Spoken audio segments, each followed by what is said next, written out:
મંડળ ટ્રસ્ટ સંચાલિત શ્રી પટેલ મહિલા આર્ટ્સ કોલેજ ધોરાજીના ઉપક્રમે જ્યારે પ્લેસમેન્ટ સેલનું આયોજન કરવામાં આવ્યું છે ત્યારે આપણી કોલેજના પ્રિન્સિપાલ શ્રી વર્ષાબેન નંદાણીયા, ડોક્ટર રસીલાબેન ઉસ્તડિયા તથા મારી વાલી વિદ્યાર્થીની બહેનો, આજે આપણે એટલા માટે ભેગા થયા છે કે પ્લેસમેન્ટ સેલ શું છે. ગવર્મેન્ટ દ્વારા આજે આપણે જોવા જઈએ તો રોજગાર માટે, નોકરી માટે એક મદદ કરતો વિભાગ છે. એટલે એવી રીતે છે કે બાળકો, વિદ્યાર્થીઓ જે છે એ વિદ્યાર્થીઓ ટીવાયની અંદર જ્યારે આવે છે, છેલ્લા વર્ષની અંદર, ત્યારે એમનું પ્લેસમેન્ટ થાય છે. એટલે નોકરી આપવી કે મેળવવી એનો અર્થ થાય છે. તો એ બધી પ્રક્રિયાઓ જે છે એ પ્રક્રિયાઓ આપણે કઈ રીતે કરીએ છીએ, તો એના માટે આપણે ભેગા થયા છે. પહેલા તો જે બહારની જે કંપનીઓ છે એ કંપનીઓને આપણે બોલાવવામાં આવે, પછી એમની જે રિક્વાયરમેન્ટ એટલે કે એમને ત્યાં કેટલી જગ્યાઓ છે એ કંપનીની અંદર, તો એ પ્રમાણે આપણને ફોર્મ ભરવાનું થાય. બીજી વસ્તુ કે પહેલા તો જ્યારે તમે કોઈ પણ કોલેજ કે યુનિવર્સિટીની અંદર અભ્યાસ કરતા હોય અને અભ્યાસ પૂર્ણ થવાને આરે હોય ત્યારે નોકરી આપવા માટેની આ એક પ્રક્રિયા છે. તો પ્લેસમેન્ટ જે છે એ પ્લેસમેન્ટ કઈ રીતે થાય છે એ જોઈએ આપણે.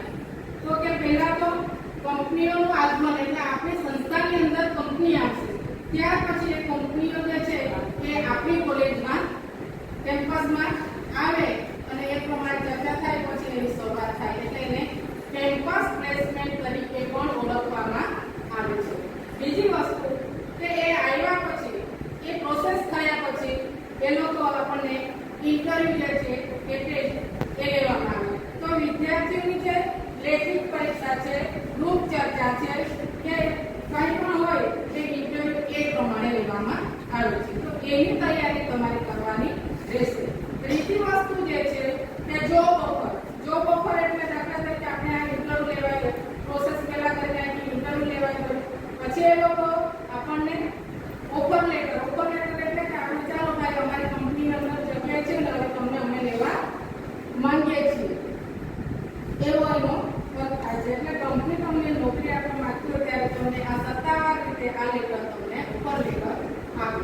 તો આટલી સમજૂતી જે છે એ સમજૂતી થયા બાદ આપણે આમ જોવા જઈએ તો પહેલા તો કંપનીનું રજીસ્ટ્રેશન, કઈ કંપની આવશે આપણે કે, તો એ કંપની નક્કી થયા બાદ આપણે તમારું પણ રજીસ્ટ્રેશન, મતલબમાં ટીવાય બીએના વિદ્યાર્થીનું રજીસ્ટ્રેશન ડેટા એન્ટ્રી કરવામાં આવશે. એ ડેટા એન્ટ્રી થઈ ગયા બાદ કંપની નક્કી થયા બાદ આપણે ત્યાં ઇન્ટરવ્યુ ગોઠવવામાં આવશે. એ ઇન્ટરવ્યુની અંદર સિલેક્ટ થાય એટલે ઓફર લેટર આપવામાં આવે.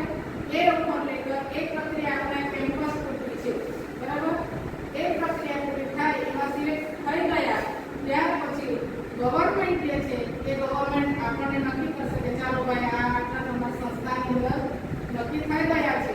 તો એ સ્ટુડન્ટ લઈને જ્યારે ગવર્મેન્ટ રાજકોટ નક્કી કરશે ત્યારે એટલા સ્ટુડન્ટ લઈને રાજકોટ જવાનું રહેશે.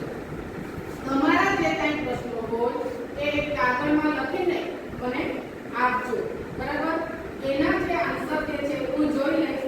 પછી જ્યારે આપણે કેમ્પ થશે, કંપનીને બોલાવશું અહીંયા, ત્યારે આપણે કોઈ વક્તા પ્લેસમેન્ટ સેલ વર્ષોથી સંભાળે છે કે એમને જે માહિતી આનાથી વિશેષ માહિતી હોય એને આપણે વક્તા તરીકે પણ બોલાવશું.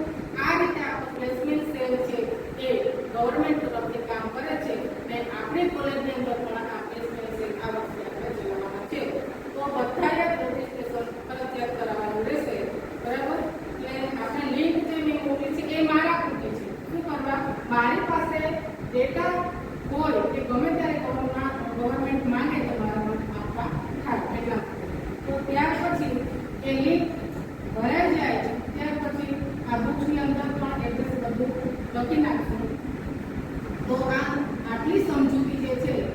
સમજૂતી માટે આપણે ભેગા થયા હતા. વધુ વિગત જે છે હવે પછીના સમયમાં આપણે કરશું. એટલે તમને જે કાંઈ મેસેજ હશે એ મેસેજ ખાસ જોજો કે ક્યારે કેમ્પસમાં કંપની આવવાની છે, શું છે, આપણે ડેટા એન્ટ્રી થઈ ગયા છે, આપણે કંપનીવાળા આવવાના છે, તે દિવસ તમે હાજર ન હો તો તમારું નામ નીકળી જશે. બરાબર? તો આટલી માહિતી મારે તમને આપવાની હતી.